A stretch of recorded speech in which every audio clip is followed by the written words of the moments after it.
Mag-adobo pala ako ngayon ng manok na may halong atay. Ito na, mainit na yung kawali. Maglagay na tayo ng mantika. Yan. Initin muna ang mantika. Ito na, mainit na ang mantika natin. Lalagay natin itong bawang. Bawang lang muna. Pagkasunod, sibuyas. Ibabawan lang natin ang bawang bago natin lagay yung manok. Yan na, simpleng luto lang to. Tapos lalagay natin itong manok.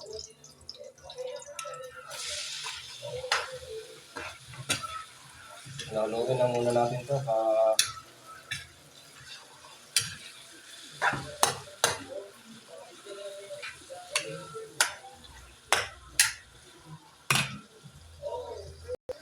Ito na.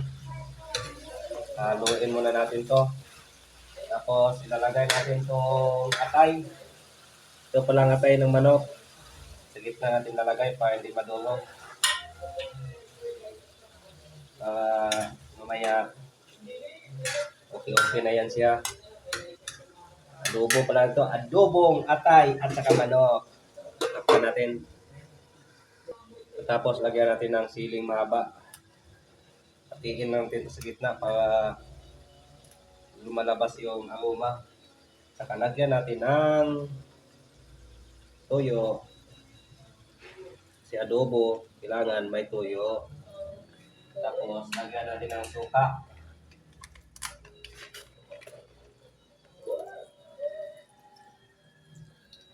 Yan.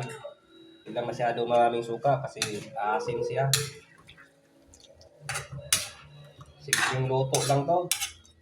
Tapos takpan na naman ulit para hindi madurog itong atay. Yun na, kumukulong-kulo na. Lagyan muna natin to ng wala tayong magic. Lagyan natin ng 1 pork sabor lang ilalagay natin kasi wala tayong magic. So, basta okay lang to. Basta maglasa lang tong adobong manok. Ito ang tinatawag na simpleng luto lang.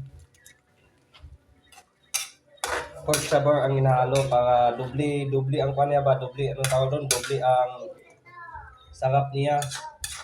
May pork, may chicken. Yan ang lutong adobo. Yan, kulong-kulo na. Basta may adobo, kailangan para kumpleto yung adobo natin, lagyan natin ng 2 itlog. Para kumpleto yung adobo. Diba? Basta mag-adobo, may itlog yon. Yan. Haluin lang.